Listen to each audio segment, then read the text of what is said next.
নমস্কার, কেমন আছেন সবাই? আমার চ্যানেলে আপনাদের সবাইকে স্বাগত। চলুন আবার সকাল থেকে শুরু করলাম আজকের দিনটি।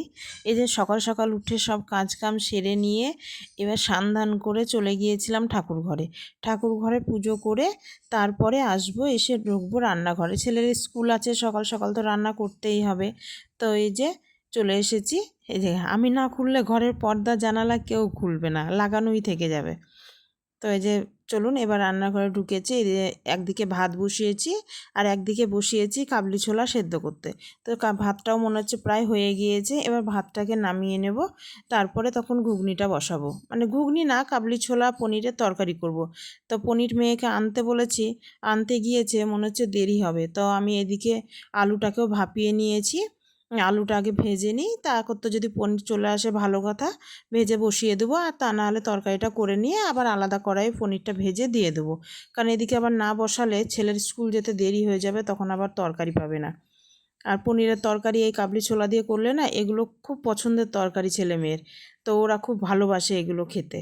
তো দেখুন আমার আলু ভাজতে ভাজতে মেয়েও চলে এসেছে পনির নিয়ে। আমি ঝটপট করে কেটে বসিয়ে দিই, ভাজাটা হয়ে যাবে তাহলে। পনিরগুলো সব বড় বড় পিস করে কেটে নিয়েছি, এবার দিয়ে দেবো। এই যে কম বেশি সব মিষ্টির দোকানে এখন পনির পাওয়া যায়, কিন্তু এই দোকানের পনিরটা যেন একটা অন্যরকম স্বাদ। তাই এই দোকান থেকে মেয়েকে বলি পনিরটা নিয়ে আসবি। এই দোকানে না পেলে তবে কোনো অন্য দোকানে যায়, না হলে যায় না। চলুন বাকি পনিরটাও ভেজে নিই, তারপরে তখন মশলাটা করে নেব। এই যে এখানে কিছুটা নারকেল ভাজবো বলে নারকেল কেটে ভাজতে দিয়ে দিয়েছি, কারণ নারকেল ভাজাটা আবার ছেলে মেয়ের খুব ভালোবাসে খেতে। অন্য কোনো ভাজা ছেলে না খেলেও নারকেল ভাজাটা খায়। তাই যে পনিরের তরকারিটাও এদিকে প্রায় মশলা কষানো হয়ে গিয়েছে, সবই দিয়ে দিয়েছি। এবার পনিরটা দিয়ে দেবো। পনিরটা একটু জলে ভিজিয়ে রেখেছিলাম, জলে ভিজিয়ে রাখলে বেশ পনিরটা নরম থাকে। তাই এই যে এবার ছেলের ভাতটাও দিয়ে দেবো। পরে চলে এসে সান্ধানো হয়ে গিয়েছে। চলুন তরকারি হয়ে গিয়েছে, ওকে আগে দিয়ে দিই, তারপরে তখন ঢালবো। তরকারি গরম, ভাত গরম, তো খেতেও দেরি হবে, তা আগে থেকে একটু তুলে দিলাম। এই ছেলে খেয়ে দিয়ে বেরিয়ে পড়েছে, কারণ ওর ভ্যানটা আবার আসে পিছনের রাস্তার ওখানে করে। তাই এইটুকু ওকে হেঁটেই যেতে হয়। আজ স্কুলে সাদা ড্রেস, আর শনিবার তো তার জন্য।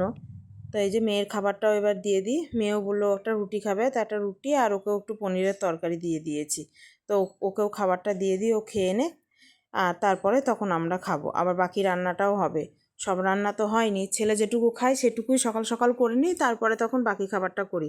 এই যে এখানে বসিয়েছি পটল ভাজা, আর করব কাঁচা কলা আলু গোলমরিচ দিয়ে।